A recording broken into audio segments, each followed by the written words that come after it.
Hey everyone, and welcome back to the channel. Your multimeter can do way more than you think. Today I'm going to show you how to use this amazing tool like a pro, even if you've never touched one before. Whether you're fixing a broken gadget, tinkering with electronics, or building your own circuits from scratch, mastering the multimeter is an absolutely essential skill. It's like having X-ray vision for electricity. By the end of this video, you'll be able to test almost anything with confidence. So, grab your multimeter and let's get started. First things first, let's break down what we're looking at. This might seem intimidating, but it's actually pretty simple.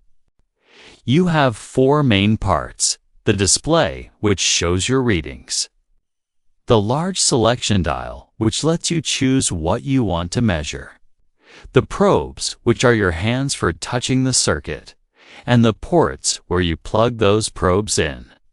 Here is a crucial tip right off the bat. The black probe almost always goes into the port labeled COM, which stands for common or ground. It's your constant reference point. The red probe's position will change depending on what you're measuring. But for most basic tasks like voltage and resistance, it goes into the port marked with a V and the omega symbol. We'll talk about the other ports in a bit, right? Let's get our hands dirty with the most common task: measuring voltage. Voltage is the electrical pressure in a circuit. There are two types you'll encounter: DC or direct current, found in things like batteries, and AC, or alternating current, which comes from your wall outlets. To measure DC voltage, turn your multimeter dial to the V with a straight line or dashes next to it. Let's test this simple AA battery. Place the red probe on the positive terminal and the black probe on the negative. Look at that. The display reads about 1.5 volts, which is exactly what we expect from a fresh battery. If you accidentally switch the probes, don't worry, your multimeter will just show a negative number. No harm done.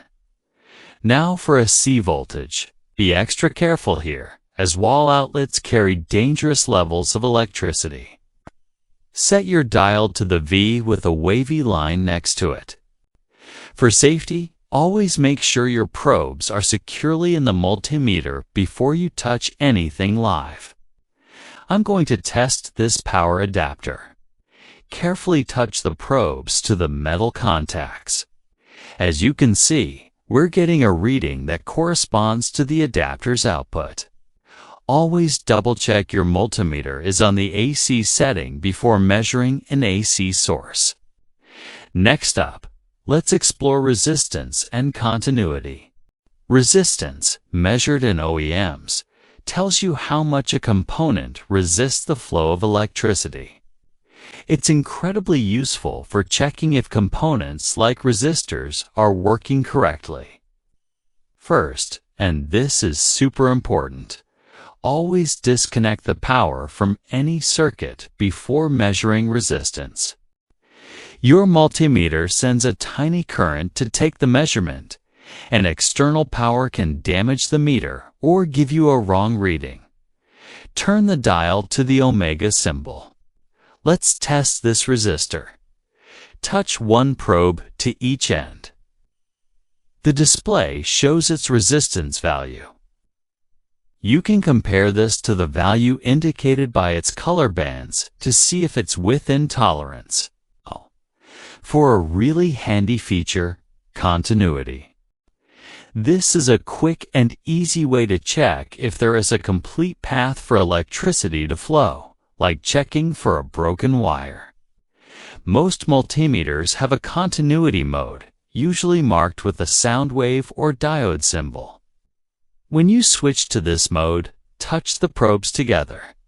You should hear a beep. This beep means you have a solid connection. Now, let's test this cable.